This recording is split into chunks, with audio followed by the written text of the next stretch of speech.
Si te interesa saber qué ocurre tras bambalinas, estás en el lugar indicado. Aquí se habla de romances secretos, peleas interminables y rumores. Suscríbete para no perderte la historia. Seng Torun sorprendió a todos con una carta que, más que palabras, parecía un desahogo profundo, dirigido a Mahasín. La frase inicial, "no pude hacerte daño", pero marcó un tono que captó de inmediato la atención.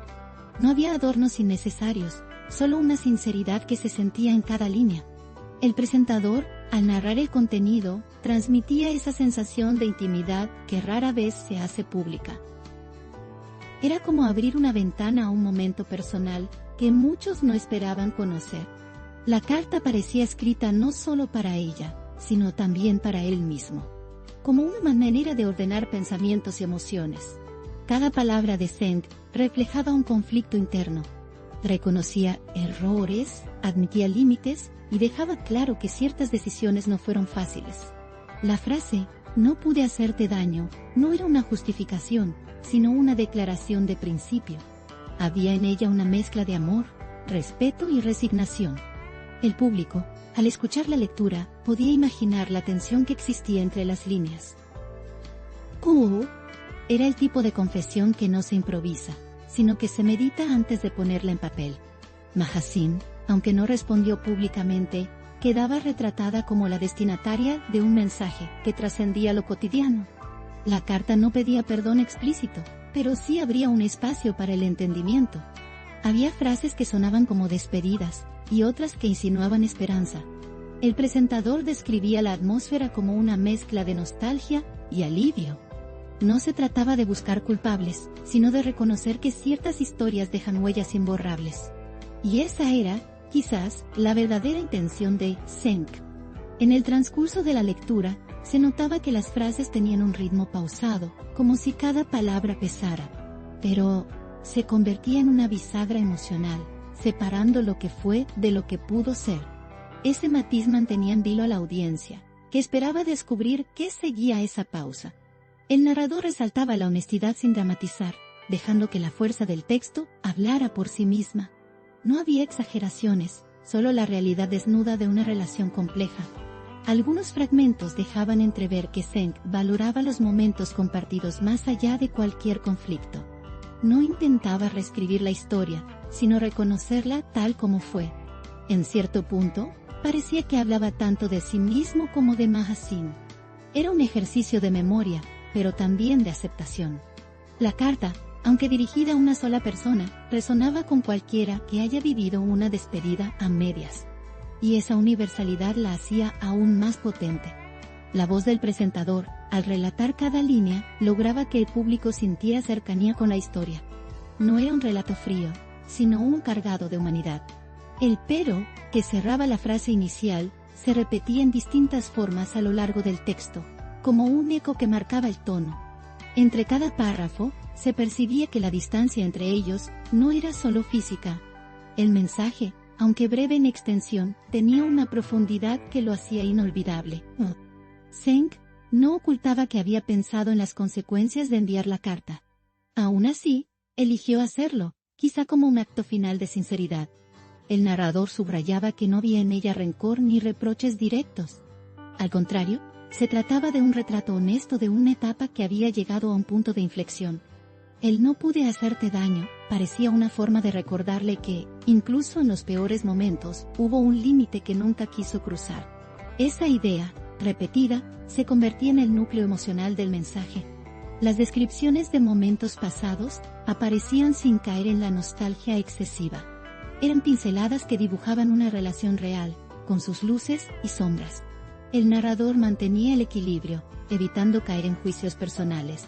La carta, por sí sola, era suficiente para transmitir la complejidad de lo vivido. Y así, la historia se volvía un testimonio de cómo el amor puede transformarse sin desaparecer por completo. Al llegar a la mitad del texto, se notaba que la tensión emocional crecía. El pero empezaba a desvelar verdades que quizá no se habían dicho en persona. No eran revelaciones escandalosas, sino confesiones íntimas. Seng parecía querer que Mahasín entendiera su versión de los hechos. sin esperar necesariamente una respuesta. El narrador transmitía esa sensación de monólogo dirigido a una sola oyente privilegiada. Era, al final, un acto de vulnerabilidad. La carta avanzaba hacia una conclusión que no ofrecía cierre total. Más bien, dejaba abiertas las posibilidades.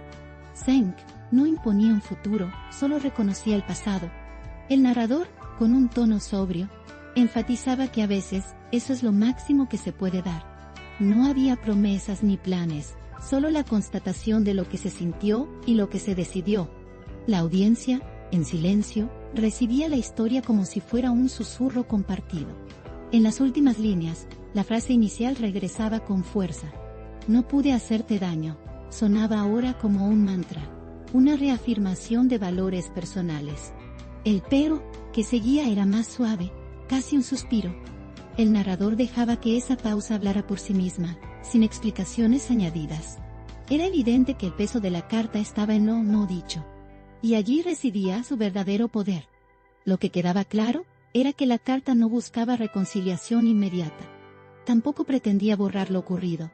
Su fuerza estaba en reconocer lo que se sintió, y en admitir que, incluso con afecto, algunas distancias son inevitables. El narrador cerraba con esa idea, dejando al público con una mezcla de melancolía y comprensión. La historia de Zeng y Mahazin, contada a través de esta carta, no necesitaba más adornos. Era, en esencia, un retrato de dos personas que compartieron un capítulo importante, y ahora lo miraban desde diferentes orillas. El presentador se retiraba del relato con la misma discreción con la que había empezado.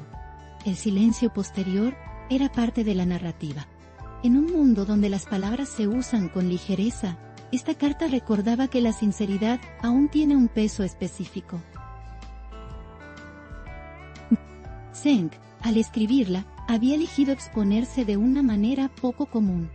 Y Mahazin, al recibirla, se convertía en guardiana de un testimonio personal e irrepetible.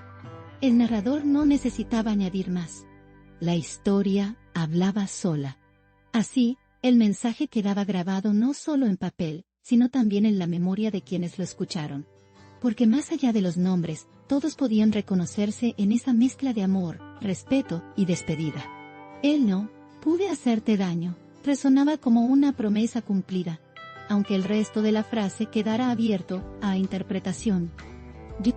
Y quizás, ahí estaba su magia. Aquí late el corazón del chisme. No olviden darle me gusta, comentar y suscribirse a mi canal. Prepárense para la próxima bomba.